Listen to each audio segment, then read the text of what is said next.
Good morning, good afternoon, good evening, everyone. Thank you so much for taking the time to join us here for today's conversation on Sudan, a country in conflict. We are very honored that you have decided to take the time to join us either live or in person for this rapid response program to a critical global issue. My name is Tim Horgan. I'm the Executive Director of the World Affairs Council of New Hampshire, a nonprofit, nonpartisan membership organization that is dedicated to helping people better understand what's going on around the world. I'll keep the intro short here because we only have about 45 minutes to discuss this very complex issue. But some of the critical things to note: we are a nonprofit, nonpartisan organization, which means we do not take stances on policy, politics, any of that kind of stuff. We are here as a platform for discussion to help you gather important information, vetted information, expert information, so that you can make better decisions in your life, hold community conversations about why these issues are important to you. But we leave the decisions on what you do with the information up to you. We are also a membership organization, which means we are community supported, and we want to thank all of our members and donors and supporters who help to continue this work. Special thank you to Southern New Hampshire University for being our mission partner and providing us such wonderful support for everything that we do. You are really a critical partner for us. Also, a big thank you to the U.S. Institute of Peace for providing us with our wonderful speaker here today. We will introduce Susan in a moment, but just a quick thank you to them for being such a wonderful partner and providing us with the opportunity to hold this rapid response program. We are also thankful to all of you who are joining us, whether you are members or not yet a member, and we encourage you to join if you are not yet a member. So with that out of the way, I do want to jump right in. I'll keep Susan's intro pretty short, but Susan Stigant is the Director of Africa Programs at the U.S. Institute of Peace. She has a wonderful background in the region, and Sudan, of course, has been a region of conflict and interest for many years. But today, we'll really start around the 2003 timeframe, knowing that this does go back further than that. So Susan, can you just give us a little bit of an intro into what Sudan has been experiencing, particularly under the leadership, we'll call it, of former President Bashir, who is now in jail and under indictment from the International Criminal Court. But what have we seen in that country that has sort of led up to the conflict we're seeing today? Thanks, Tim, and thanks for inviting me to join and for featuring what's taking place in Sudan right now. If we look back, Omar al-Bashir came to power through a coup in 1989 and overthrew a democratically elected leader and ruled in authoritarian and harsh manners for 3 decades. I think probably most notable for your audience is people will remember the Darfur genocide that garnered significant attention around the world and in particular in the United States. And in that instance, there were I think it was very consistent with the way that the Bashir regime ruled, which was to have a network of political partners to activate what appear to be community-based militia groups to manage essentially the continued centralization of power. And in that instance, it was a group that became known as the Janjaweed that was mobilized to continue to balance power in favor of Bashir, in favor of his National Congress Party. And so we really saw that crisis unfold in really horrendous ways through the early 2000s. Simultaneously, what was taking place was a protracted war between Sudan in the north, centered around Khartoum, the capital, and also southern Sudan, which eventually through a negotiated process and a referendum, seceded and became its own separate country. In addition to Darfur, which I think is probably had the most attention and the most highlight, there have been ongoing civil conflict and war in other parts of the country. So southern Kordofan and Blue Nile, which sit along the border between Sudan and South Sudan, experienced much of the crisis and conflict that existed between Sudan and southern Sudan. And continue, and over the last several years have continued to see real flares of violence. And we recently hosted a diplomacy simulation with students at Bow High School, and they took a look at the conflict in Sudan as an opportunity to learn some hard skills around negotiation and peacemaking. And one of the things that really stood out for them was the relationship between what are now called the Rapid Support Forces and the, or at the time, the Janjaweed and the government. Can you talk about what that relationship looked like at that time? And then we'll move in a little bit into what's driving the conflict between those forces these days. Mm-hmm.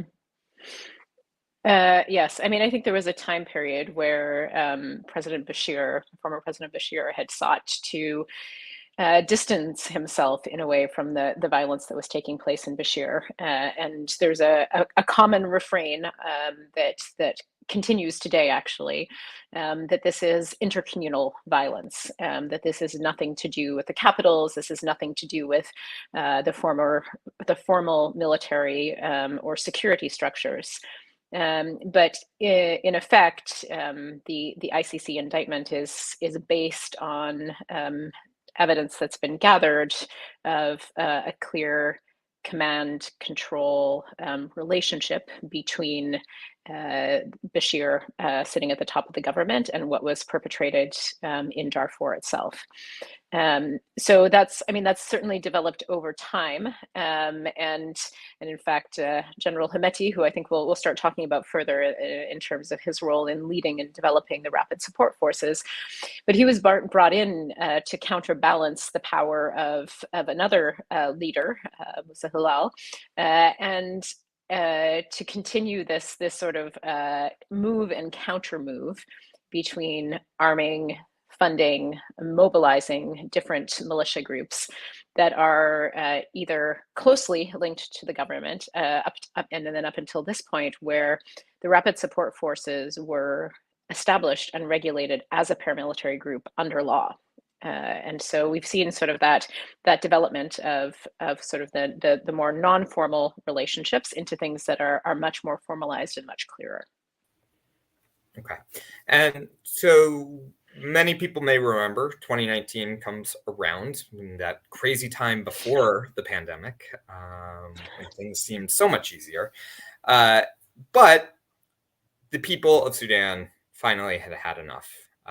There were massive protests throughout the country.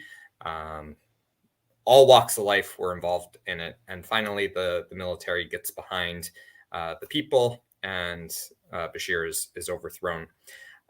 This lasted for, this period after the overthrow of Bashir lasted for a short period. But can you talk a little bit about what that transition looked like before it fell apart the first time, and then we'll get into where the history of that went from there. Mm-hmm. I mean, Tim, if I may, I'd actually trace back what happened in 2019 to 6 years earlier in 2013, and to even earlier efforts by Sudanese civic leaders to organize and to resist against the authoritarian regime of Omar Bashir. And I think that's important because in 2013, there were protests, several hundred Sudanese were killed, and that really catalyzed the political organizing, the grassroots community organizing that took place across the country to reestablish genuine unions that had all been sort of decimated and overtaken and captured by the National Congress Party.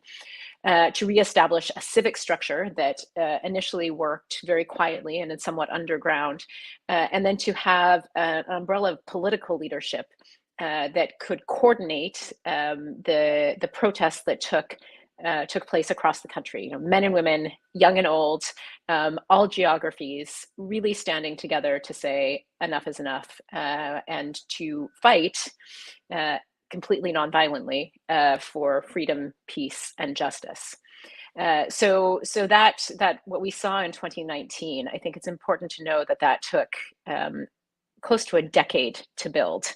Unfortunately, I think it's taken less time for the Sudan Armed Forces, the Rapid Support Forces, and others who have been resisting this transition to really seek to dismantle it. In 2019, when the revolution took place, as you said, the military sided with the street for a period.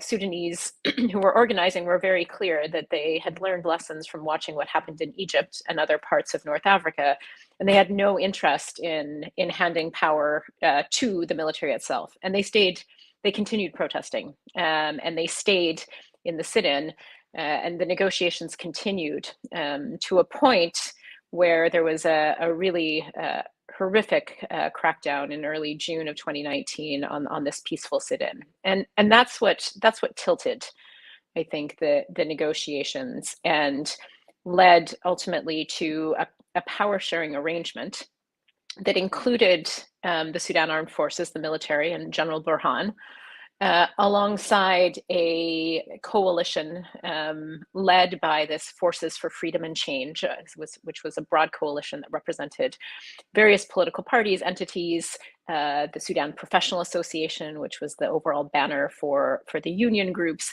as well as these community organizations that emerged as part of the revolution and the resistance.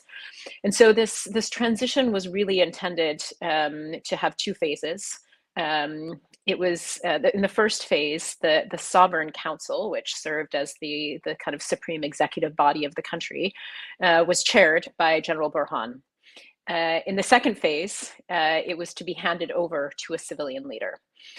Underneath sat a civilian prime minister, a civilian cabinet, that was really working to prioritize addressing the economic crisis that had developed and evolved over the years of the Bashir regime, and in part due to the sanctions that had been placed on Sudan, but really due to the mismanagement of the economy and the capture of the economy, and the complete unpredictability of what could happen in the economic space.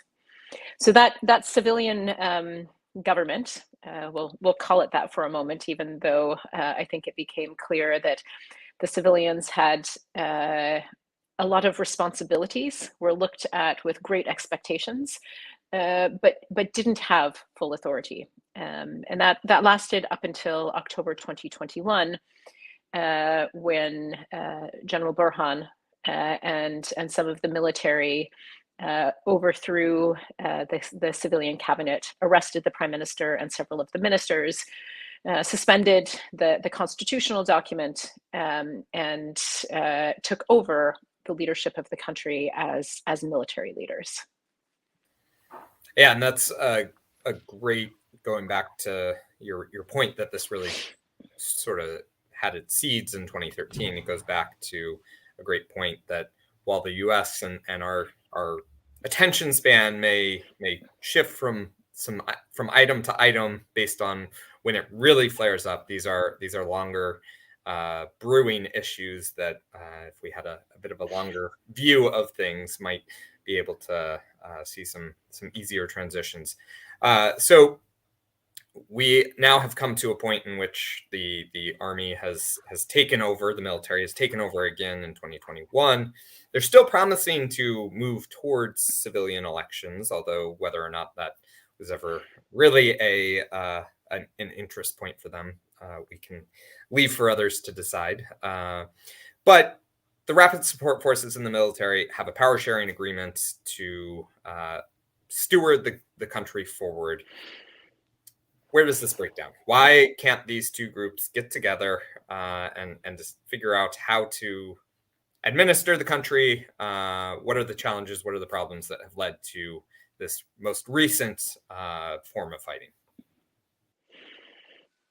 Yeah, maybe I'll step back and talk a little bit about the sense of interest that both General Burhan, the Sudan Armed Forces, and then General Hemeti and the Rapid Support Forces were thinking about, and I think calculating in terms of their confidence in the political transition that would take place.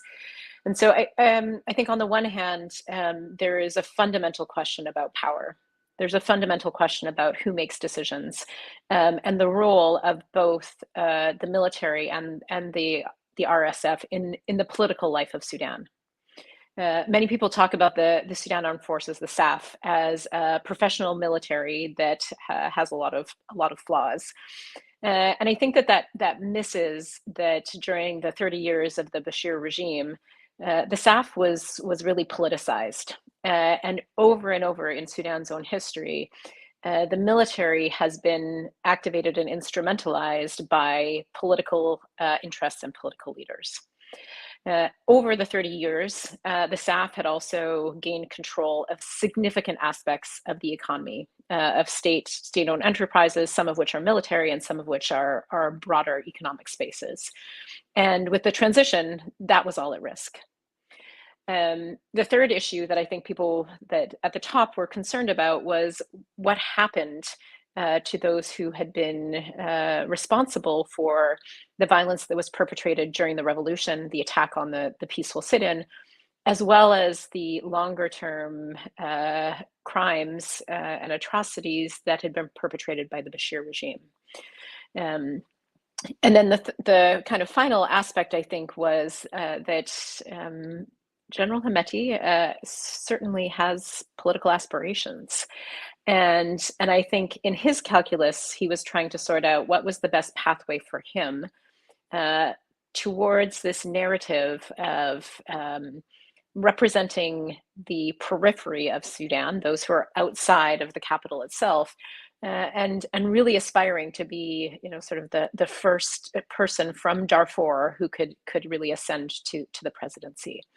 And so all of this, I think, brought together the SAF and the RSF for a moment, but ultimately led to a question about the structures within the security sector, who had final decision-making power, who had the most direct access to the executive, who held the strings so that those various interests, both the fears, the economic, and the political aspirations could really be protected. So it was always an uneasy partnership. And I think we all underestimated the degree to which that could be held together. Okay, and we saw in this diplomacy simulation that we did with the high school students that the crisis in Darfur, the genocide in Darfur, rested on this dichotomy in Sudanese sort of society. You have the more northern part of the country being mainly Arab, Muslim. You have the southern part of the country being more African in sort of nature. Is there a ethnic and William Bordreau, one of our attendees here today, is asking, is this conflict strictly about power and control, or are there ethnic and religious issues as well? Mm-hmm. Yeah, I would actually even argue, going back to 2003, that the driving forces were in fact about power and control leading up to and during the Darfur genocide.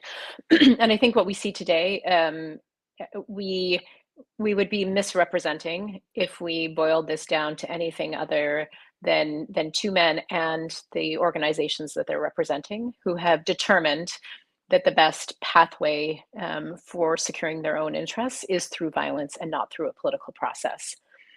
Now, that's not to say that there are not ethnic repercussions. And so I mentioned earlier that for years and years, people have talked about intercommunal violence, and we're seeing increases in violence in Darfur and other parts of the country at the moment.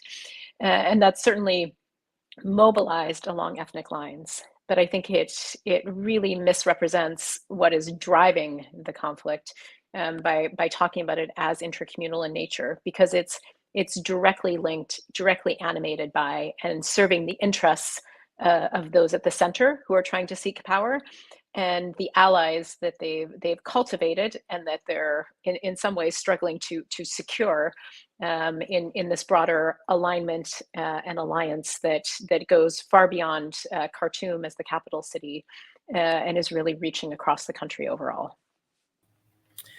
So let's move to what we're seeing today. It's been about 3 weeks of violence, but there were some indicators prior to that outbreak that forces were being stationed in key locations, that people were really thinking that this was going to come to a head. What's the situation on the ground look like today? Who's fighting? Where's the fighting going on? And how have sort of the people of Sudan reacted to this? Well, I think we are on the verge of a really serious humanitarian catastrophe in Sudan. Over 3 weeks, there has been intensive fighting in urban centers, particularly in Khartoum itself. By my count, we are at the 7th announced ceasefire.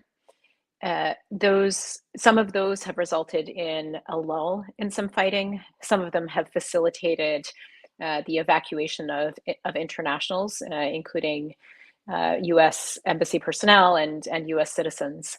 But none of them has actually stopped the fighting. And in fact, over the last several days and last weekend, we've seen some of the most intensive fighting since the beginning of this conflict, which I think we can now quite safely call a war. The fighting remains between the Sudan Armed Forces and the Rapid Support Forces. At the moment, there seems to be a battle for who can control the heart of the city, including the presidential palace, key civilian infrastructure, water, electricity, the pieces that are absolutely essential for the safety and security of those Sudanese who are stuck in the middle of the fight. And we are also seeing the mobilization and activation of other armed entities across the country and in different ways. The consequences so far has been a mass movement of people who were able to secure corridors out of Khartoum and out of other major cities, trying to move to places of greater safety. I think we're nearing around 80 to 90,000 people who have moved to Port Sudan in the eastern part of the country, which sits on the Red Sea coastline. The estimates of the number of people who have sought to leave the country, either north through Egypt, northwest through Chad, south to South Sudan, or southeast to Ethiopia, they're relatively low at the moment, but I think the most compelling estimates suggest that we could be looking at 800,000 to 1 million people who are trying to leave the country or who will seek to leave the country over the next while. The borders are not ready to deal with that. People are waiting for 3 days time on buses at the border in Egypt, with now in the last 24 hours, I think the international community has started to deploy some humanitarian assistance to support people who are making those incredibly difficult life decisions to leave home, and then taking these 30 to 40 hour overland trips to get to a border, only to wait for another 72 in hopes that they can get across to a safer place. So there's a lot to unpack there, and I want to start before we get into sort of the wider regional impact of this, which I think you were getting into with the mass movement of people. I want to go back to the ceasefires. We've seen, as you said, 6 or 7 ceasefires. None of them have held. Do we have any insights as to why they are not holding and why they continue to create these ceasefires? Is indicative of a war that is spiraling out of control of the two main leaders, or are they, looking for political gain by saying we're going to do a ceasefire and then not holding to it? Yeah, I mean, there's a number of different reasons that a ceasefire can collapse. It can be that the parties don't actually want to uphold it, or they're willing to uphold parts of it and not other parts. It can be that it happens too quickly for the communication to get to those who are on the front lines to actually respect it and implement it. Or it can happen that the communication is delivered, but the command and control means that those who are on the front line or in particular parts of the country have no intention of listening to what they're told from the top.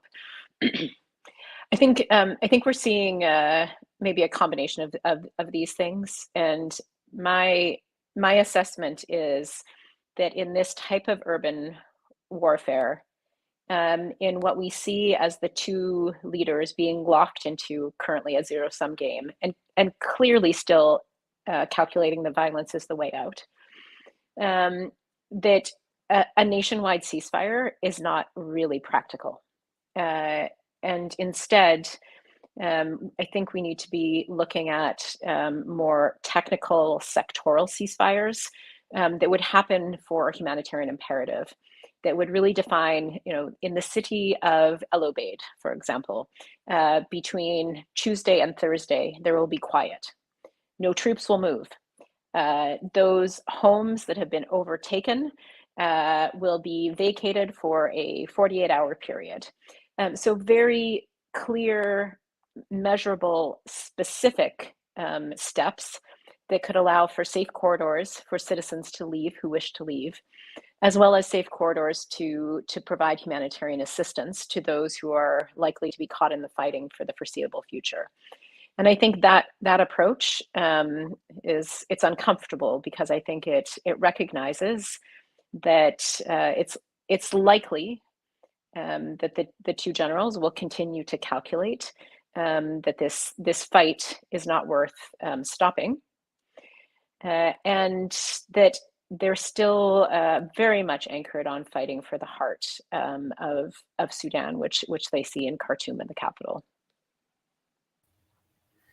Well, very much a realist view, which I appreciate, because we don't want to sugarcoat the reality of the situation, but always hard to hear, unfortunately. So let's go to sort of the broader regional view. We know that the Horn of Africa has experienced a lot of instability going back many years, but even more specifically, just in the past couple of years, Ethiopia experiencing their own civil war, a lot of movement of people trying to get away from violence. So does this war have the potential to flare up other regional tensions? Does it potentially lead to a wider regional conflict? What are we looking at there? Yes. Well, I guess looking back 3-4 years ago, there was a moment of hope, I think of cautious optimism around Sudan's revolution, around the selection of Prime Minister Abiy in Ethiopia. And I think many of us watching the Horn saw a potential for some real political transitions that responded to the clear asks of Sudanese, Ethiopians, citizens across the Horn of Africa to have accountable governance. The last several years, as you said, has really seen that turn in the other direction. And what I'm watching now, and what I'm worried about, is that as the generals and their armies are locked into a fight, the question will be about when the supplies that they currently have start to run out. And that is the point where they will look to those who have been friendly and supportive to them, and who have been positioned against the other, my enemy, your friend, and vice versa. And the risk that countries that are neighboring or countries across the Red Sea in the Gulf, or to the north towards Egypt, could get involved in supporting, choosing a side, essentially. And I think that's a major risk. And so there has been, and I think there continues to need to be, significant, highest level diplomatic engagement and pressure, and perhaps the exercise of other tools that diplomacy can activate to ensure that other countries are not getting involved. The politics of the Horn of Africa has always been one of supporting proxies, of forging alliances that are fluid depending on the moment. And it would be, I think, really catastrophic for those to be activated and extended in support of the war that's taking place so far. So who are some of these players who are supporting one side or the other that you're kind of really focused most clearly on, and which side of the conflict, the war, do you think they'll come down on? So it's hard to read in the crystal ball, but we do know that General Hemeti and the RSF have had a close partnership with the United Arab Emirates. The RSF was deployed as part of Yemen's efforts in the civil war in Yemen. And there has been research and documentation about a continued partnership to trade gold and to operate a major export company that is owned by Hemeti and has close partnerships with companies based in the UAE. So I think that's a very important one to watch. Egypt has had a long historic relationship with Sudan, and particularly with the Sudan Armed Forces. And indications are that Egypt would be much more comfortable with a government that looks somewhat like theirs than one that is centered around civilian leadership. And so there's an anticipation that would certainly shape how they would get involved. I think other countries to keep an eye towards are those that are neighboring, and places where there is an existing presence of the Wagner Group as a paramilitary corporation operating out of Russia. Wagner has been present and working closely with the Central African Republic government, more recently opened partnerships with Mali, and there are links between armed groups that are operating in both of those countries, and General Hemeti and the RSF. So there's a pretty broad global resonance to watch going forward. And then another country that I think is that maybe we forget about is Ethiopia. Ethiopia and Sudan have had disputed border. Ethiopia, as you noted, is really, I think, trying to figure out how to get out of the crisis that it's been facing and reimagine its position in the global community. So they'll have strong interests. Similarly, we've seen Kenya as a regional leader step forward and try to pick up some of the diplomatic mantle. And then if we look north, Chad, many of the groups that are living in Darfur and who are a base of the RSF also live between the Chad-Sudan border. And then the final country that I'll mention, which is adding further complication, is in Libya. The Rapid Support Forces were also deployed in partnership and support of General Haftar, sometimes directly under RSF and others in other of those alliances. So it's an incredibly complex web, and one that I think is going to take some very deft and sustained diplomacy to try to manage. So one actor that you did not mention, and I think probably partially intentionally, is the African Union. So many people, I'm sure, have heard of the African Union. But something I learned through our diplomacy simulation was that they have a requirement in their charter to intervene in countries within Africa that are experiencing conflict, genocide, etc.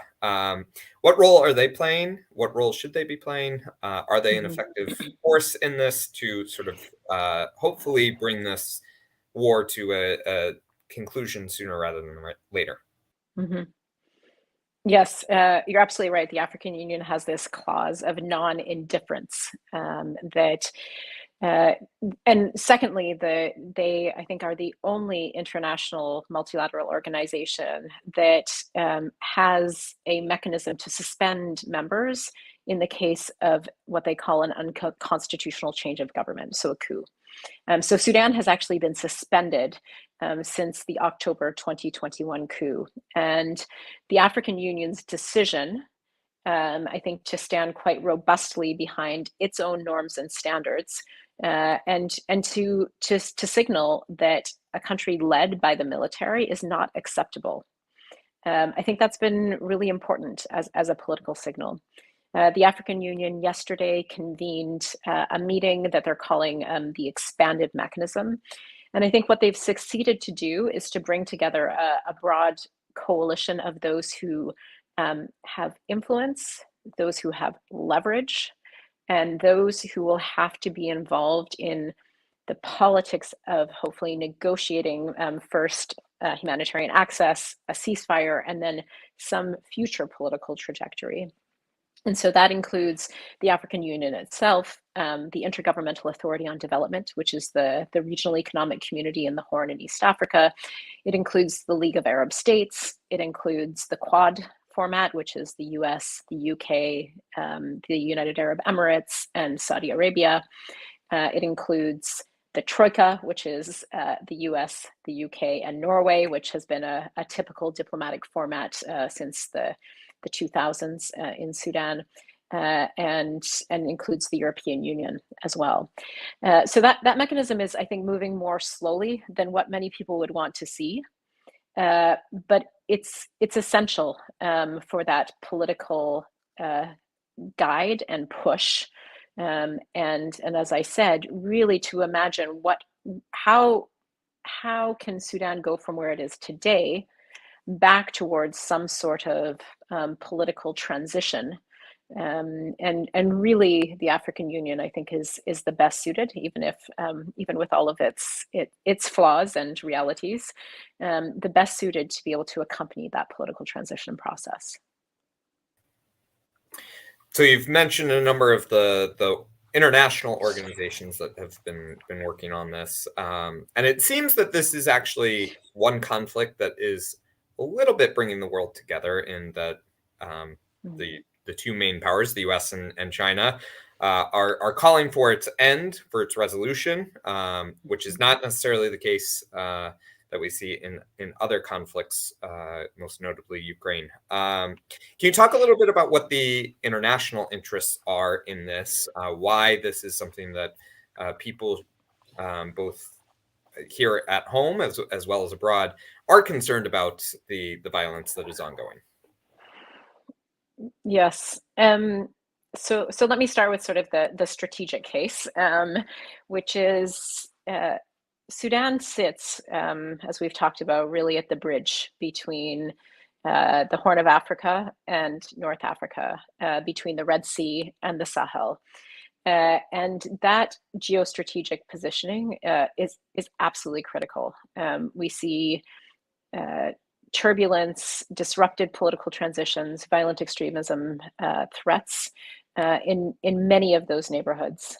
And so what happens in Sudan will fundamentally impact what happens in those countries, and the ability of the international community to continue to buffer some of those broader threats.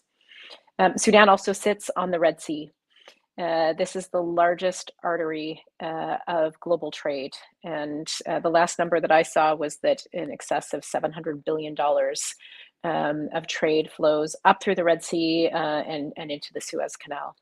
And so there's been much more focus and interest on ports along the Red Sea, both for economic purposes, and then people are also keeping a close eye for those that are dual purpose, and with the anticipation that beyond the deep sea port in Djibouti, that there's interest from China, Russia, and other powers to establish a more permanent security presence in this global trade artery. And and then I think the third reason, which to me is at the heart of why the U.S. should care about this, goes back to our discussion on the 2019 peaceful revolution and democratic movement in the country. I think in many ways, Sudan is the test of some of the commitments to support democracy worldwide. And we saw that and continue to see the tremendous courage of the Sudanese people to stand against an authoritarian leader, to play a very long game, to put their lives at risk, and to do the incredibly difficult work of organizing from communities through to political levels. And as the United States articulates its agenda to support democracies around the world, that's not something that can be created. You can't create that type of movement in a country. And so it's really a once in a generation opportunity, I think, to think about how can the US, its allies, multilateral institutions stand genuinely in solidarity and support of those who have really taken the most courageous steps to advance a different future, and one that very much aligns with the values that the United States projects in its foreign policy. So that leads to a really interesting question as we come up on our 45 minutes here. We've seen a lot of revolutions in the region going back to the Arab Spring starting in 2010, and they have been successful in achieving their goals of overthrowing dictatorial authoritarian governments. But the long-term success rate of these countries to maintain that path towards democracy has not been great, to say the least. What does this mean for the wider region? Is democracy possible in these areas? And what can we do, to your point, to support that path forward for democracies? Yeah, I think it's possible. I think it's very hard. And let me point to the proof that it still exists in Sudan. Because what we see happening today is these neighborhood resistance committees that were established and built during the revolution, and continued and sustained even after the coup. These are the entities that are the frontline responders. They're the ones who are finding ways to get water and medical supplies into communities where people are, 2.5, 3 weeks without. They are the entities that are organizing protection of citizens. They are the entities that are identifying and negotiating corridors with those who are fighting. And these are not entities that are created by outside aid. These are not entities that are choosing between the SAF or the RSF. These are entities that are based on consent amongst those who live in the communities, and who are exercising, I think, the greatest legitimacy and credibility that could be seen in this moment. And those last, and those are sticking. And so for me, that gives us tremendous hope. What I worry about is that I hope you'll forgive maybe a rugby analogy, but a colleague was just saying to me that there's a saying in rugby that you don't play the man, you play the ball. And I think what happens when we get worried about security, when we face the imperatives for short-term security and stability, is that we think that we're constrained by the parameters that are set by the people who are exercising power through violence and coercion. And as we look towards how the crisis continues and plays out in Sudan, I think the challenge will be to hold those who are using guns as their means of diplomacy to account, to safeguard the space for a third way, for the civilian voice, and to be very sober about the interests and what it will take to get to change the culture and the practice of those who I think are very used to and have been tolerated of setting the rules of the game rather than shifting those rules overall. Okay, I want to wrap up with one final question. Of course, everyone who's interested in this and interested in learning more wants to know what they may be able to do. So can you talk a little bit about what the everyday person can do? What are those international organizations that are helping to bring this conflict, this war, to a resolution that they may be able to support in their work? Mm-hmm. So at this stage, there are several Sudanese organizations that I think are really leading the way. The Sudan Doctors Union is providing frontline medical support, working together with resistance committees to stand up emergency rooms that are about medical, but also other humanitarian assistance. We've seen that the International Committee for the Red Cross and then the International Federation of the Red Cross and Red Crescent have been some of the first to be able to move assistance and to get that on ground. And I think with a commitment to do so in a way that reinforces the frontline response that we know is both effective, but also invests in those civilian, citizen, democratic structures that will offer the best for Sudan in the long term. And then I think there are many Sudanese Americans who are seeking ways to be back in the United States and who have just lived through a terrible war. People have lost their houses, they've lost their cars, they left with the clothes that were on their backs and on their children's backs. And so I would be looking to community structures where there can be any type of support that people will need to figure out a temporary space for their lives. I think everybody I've talked to hopes that they will be able to return home before very long. Well, of course, education and understanding of an issue is the first step. So we thank everyone who has joined us here today for taking that first step in the journey of helping in the small ways that we can as individuals to help the Sudanese towards a path, hopefully towards peace and democracy. So thank you so much, Susan, for joining us here today. I really appreciate you taking the time to give us your insights, your thoughts on this really critical global issue. I know you have another meeting to run off to, so I really appreciate you making the time for this and for the World Affairs Council of New Hampshire and our global community. Thanks so much. All right. Well, we are looking forward to our next event on June 13th with actually Susan's colleague, former Egyptian ambassador Hashim Youssef, who will be talking about the prospects for peace in the Middle East and North Africa on June 13th. So we hope you'll be able to join us for that as well. Thank you again for joining us here today, and we look forward to seeing you next time.